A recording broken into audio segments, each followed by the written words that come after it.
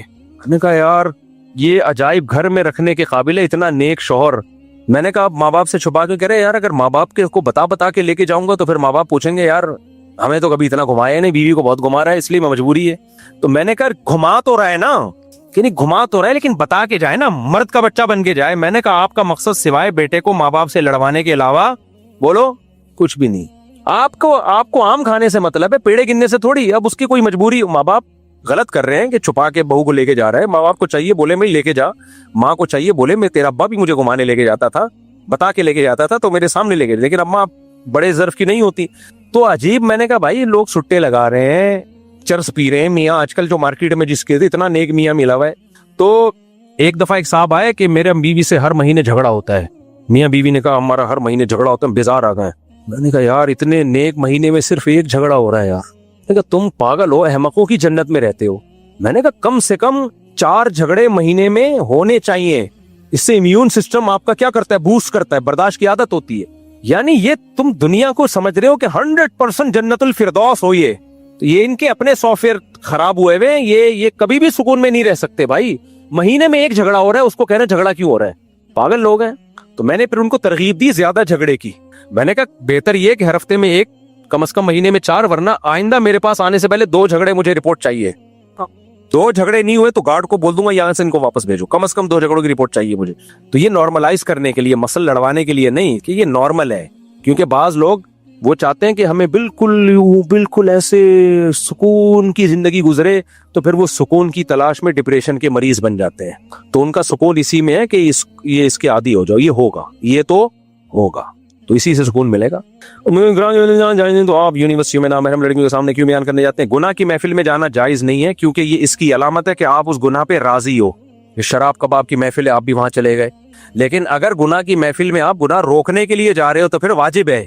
اب کوئی آپ سے پوچھتا ہے تو شراب خانے میں کیا کر رہا تھا, تو اگر آپ کو ویسے ہی انجوائے کر رہا تھا تو گناہ گار ہو. اگر آپ کو میں اس لیے بیٹھا تھا تاکہ شرابیوں سے دوستی لگاؤں اور آہستہ آہستہ ان سے شراب کو چھڑواؤں, تو پھر آپ عقل مند ہوگے, بولو گے ویل ڈن ویل ڈن.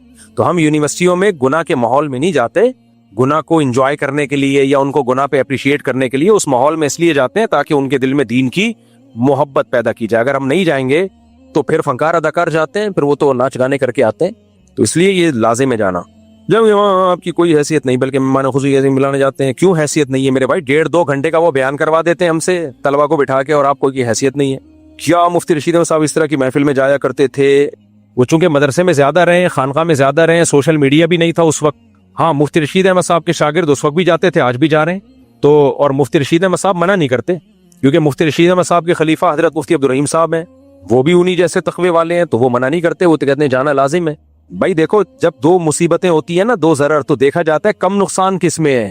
کم نقصان جانے میں نقصان ہے یا نہ جانے میں؟ نہ جانے میں انتہائی خطرناک نقصان ہے. آج بے پردگی ہے, نہ جانے سے یہ بے پردگی بڑھے گی بلکہ کفر اور الحاد پھیلے گا. ایتھیزم پھیل رہا ہے یونیورسٹیوں میں. ابھی تو صرف ان کے دل میں خدا کا تصور بٹھا دے, اسلام کی حقانیت, یہ بھی بہت بڑی فتح ہے. آپ کہہ رہے ہو یہ شرعی پردہ کریں, آپ ان کو مسلمان تو بنا لو. یہ حالات چل رہے ہیں اس وقت. 40 قدم چلے. دیکھو میں سوال اس لیے نہیں پڑھتا کہ جواب سے الٹا کر لو, خود ہی سوال بن جائے گا, ٹائم بچ جاتا ہے اس سے. اگر کسی نے غسل کیا اس کے بعد دوبارہ منی کے قطرے نکل آئے تو دوبارہ غسل کرنا پڑے گا اس کو, کیونکہ وہ بعض دفعہ پوری طرح جسم سے منی خارج نہیں ہوتی. تو اس لیے جب بھی کسی پہ غسل فرض ہو تو یا تو ایک دفعہ پیشاب کر لے وہ اور پھر غسل کرے, پھر اگر قطرے آ بھی گئے تو دوبارہ غسل کرنے کی ضرورت نہیں ہے. یا چند قدم چل لے تاکہ کوئی بھی خطرہ اٹکا ہوا ہے وہ تو نکل آئے, یا گہری نیند سو جائے, سو کے اٹھنے کے یعنی ایک ٹائم گزرے کہ بیچ میں کوئی وقفہ ہو, فاصلہ ہو کسی کام کا. تو سب سے بہتر طریقہ ہے کہ پیشاب کر لے وہ, تو اس پیشاب سے لائن صاف ہو جاتی ہے, تو پھر اگر دوبارہ قطرہ آ بھی جائے تو اس کو اس کا وہ نہیں سمجھا جاتا شریعت کی نظر میں, تو اس سے دوبارہ غسل فرض نہیں ہوتا. سوال ہے کہ آپ نے شادی کے موضوع پر کوئی ٹچ بھی نہیں کیا, جبکہ اصل موضوع آپ کا شادی ہوا کرتا ہے. کیا تو ہے, ابھی میں نے بتایا نا, بے پردگی اور یہ سب کر لیا نا ٹچ, اس سے زیادہ ٹچ تو نہیں. پھر تو شادی کر بھی لی, بیان بھی کر لی, اور کتنا ٹچ کروں میں. چلو بھائی بس آخری رفیعت الاقلام وجفت الصحف میں خطبے میں یہ حدیث پڑھتا ہوں. اس کا مطلب یہ ہے کہ جس کو جو نفع پہنچنا ہے پہنچ کے رہے گا, جو نقصان ہونا ہے ہو کے رہے گا, کیونکہ اللہ نے تقدیر جس قلم سے لکھی ہے وہ قلم اللہ نے اٹھا کے رکھ لیا ہے, اور اس کی سیاہی بھی جفت الصحف, وہ صحیفہ بھی خشک ہو چکا ہے, اب اس میں چینجنگ نہیں ہو سکتی.